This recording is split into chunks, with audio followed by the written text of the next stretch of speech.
Payg'ambarimiz alayhissalatu vassalamning muborak bir bashoratli mo'min musulmonlar uchun, ummatlari uchun bir bashoratli hadislari bor.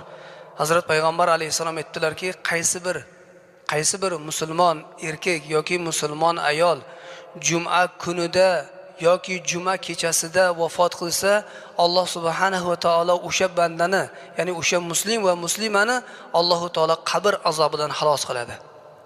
Alloh taologa yo'liqqunga qadar qabr azobidan Alloh taolo uni ozod qiladi degan ekanlar.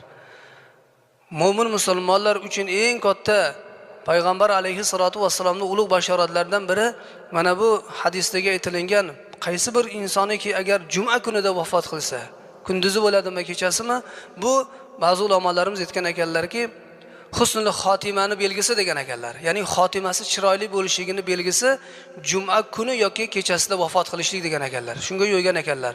Mulla Ali al-Qori rahmatullohi alayhi